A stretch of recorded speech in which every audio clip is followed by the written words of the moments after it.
So in this video, I'm going to talk about the gear aspect of Dirty Kanza, what we used, what we liked, what we disliked, what we hated. So find out in this video. Welcome back, Pathless Peddlers, and if you're new to the channel, if you're into the supple life, things like gravel riding, bike touring, bike fishing, then you have found your people. Consider subscribing. So let's talk gear. Although we did not finish, we did ride 104 miles of Flint Hills gravel, and I think I got a good sense of what was working and what clearly was not working. So starting off with the bikes, we chose to ride the Salsa Cutthroat, which for us was a good decision. It's not as racy or quick necessarily as a bike like the Warbird. It's really comfortable, longer wheelbase, stable. We did make a few changes, the first of which were the tires. We got rid of those big heavy mountain bike tires, and I was running the Soma Cazadeiros at 700 by 50 millimeter. Laura was running the WTB Riddlers at 700 by 45.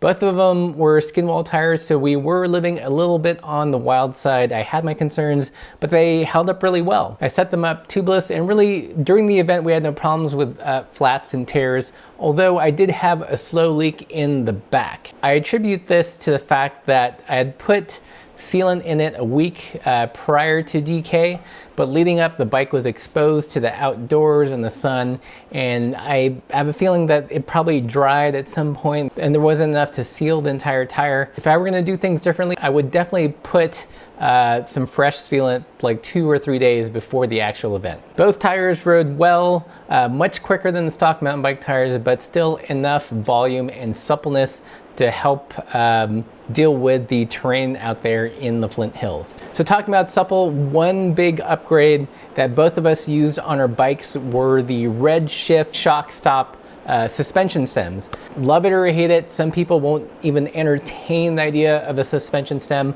but honestly, you guys are missing out. It was probably my favorite upgrade that I've done to any of our bikes in the last couple weeks. So I would highly recommend it if you can get over any kind of 1980s suspension stem bias. I'm going to talk really quickly about the bags. Both Laura and I were using Apidura small size frame bags that worked flawlessly like they did in training. I was running the smaller size Ortley bike packing seat bag, primarily to carry the bigger tubes and some extra layers since it was raining in the beginning of the event. I made one 11th hour change, and that was to switch from a Revlite stem bag to a Oveja Negra check bag, I believe it's called. Main reason I wanted to do this was because of the mesh pocket on the Oveja Negra bag. It was a lot bigger, it was a lot taller, it had stronger Velcro. During training, I've had problems with things jumping out of the Velcro out exterior sleeves on the Revlite, and the Oveja Negra is just bomb-proof right there. Another kind of contentious gear choice that we made that worked for us, may not necessarily work for you, is that we decided to both run flat pedals, in particular the Crank Brothers 50/50 pedals. If you've never used these pedals before, they're really high quality and super grippy when you pair it with the right shoe. In terms of shoes, we were both running the canvas versions of the 510, I think they're called Free Rider or something. Laura, from the very beginning, was planning to ride in flats. I made the 11th hour decision to change from clips to flats because on my longer training rides, my feet would swell and the cycling shoes I have just weren't wide enough. And overall, I think this was a great decision. I never had any foot pain like I was getting in training. And if you've never tried this combination, they're really grippy. So let's talk about clothing. Both Laura and I aren't really big fans of cycling jerseys. For me, I tend to get really hot, so anything really tight-fitting and restrictive just exacerbates that. So yes, I probably lost some wattage in aerodynamics. I gladly would take that trade-off. By wearing a long sleeve shirt, it really does help me stay cooler. And the shirt I wore specifically, it's long sleeve, it's just a REI synthetic shirt, but I love it because it dries really quickly. And I know some people are hardcore fans of the jersey. That's just not me, it doesn't work for my body. So I really prefer riding in those kinds of shirts. So in terms of hydration, we just went with water bottles. We kept one really accessible in our stem bags, and that's another place where the Cutthroats were an awesome choice because we could keep 2 on the fork, 1 in the down tube, 1 in the stem bag, and we both had soft flasks that we were keeping in the frame bag. And I know that this sounds excessive, but we did drink all the water that we carried between checkpoint 1 and 2, and I anticipate we would have done the same if we had gone from 2 to 3. So I totally don't regret having that much water capacity. Anyone that has ridden it will tell you it's hot. It can be hot, it can be humid, and you're gonna go through a lot more water than you think you'll need, or that you usually use on shorter training rides. And one quick note about hydration.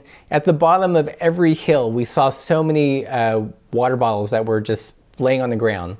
And what would happen is that people would bomb down the hills and the water bottles would literally eject off their bikes. And I think the worst offenders were those water bottle holders that go on the back of your seat, because they'd hit a bump and just launch things backwards. So the big takeaway that we got was use a metal bottle cage so you can really bend it in and hold those water bottles in place. So let's talk about what didn't work, and it was mostly in the technology sector. So Laura and I both had headlights. I had a headlight from Blackburn. We had some issues with her headlight, which is an exposure. I think it's a Toro model, and I charged it up a week before the event, and we didn't really use the lights, so we didn't think they would discharge. But the day before, we mounted the lights on the bike, turned them on, and her exposure light had decharged from 100 to about 46%. I expected some discharge, but this was a lot. And I actually left the proprietary power brick at home. It doesn't charge via USB. In the future, I'll be more diligent about charging everything 1 or 2 days before the actual event and bringing the power brick with me. So let's talk about things that really didn't go well.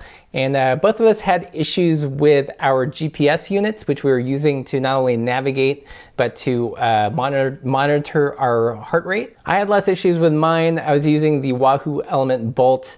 One thing that did happen is I turned it on when we got to the theater, but it powered down right before we kicked off. I think it was set on the timer, it timed poorly. So for that first couple 100 feet, I was turning it on, trying to find the route, load it up, and start recording. The only other issue I had was about hour 8 when it powered off completely. On my data screen, I don't usually show the battery life of the unit itself. I'd assume that it would give me some kind of countdown, but it just powered off. Fortunately, as I was riding, I turned it on and it started reconstructing all the data it had recorded previously from that, so from basically the start to hour 8, and picked up like nothing happened. I did plug in our Anchor external battery, and that powered it for the duration that we were riding. So let's talk about the biggest failure on this trip. Thankfully, it wasn't the bike or the tires or the hydration, just the GPS unit, so not necessarily life-threatening, but the Garmin Edge Touring. Granted, it's a little bit further down the line from their fancier models, but it's the Garmin we had, and it really just sucked. And this is kind of hard to say because this year Garmin was the title sponsor, but their Edge Touring model is just not very good. What? What happened? Garmin is not recording.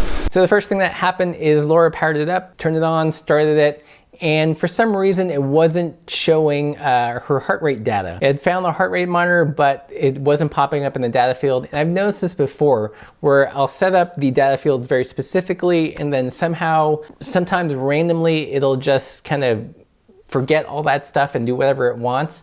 And that's what happened. So I think at about mile 10, I was talking Laura through the menu system as we were riding to add that heart rate monitor data again in the timer field. So that was issue number 1 with the Garmin. Issue number 2, we downloaded the routes ahead of time via Ride with GPS.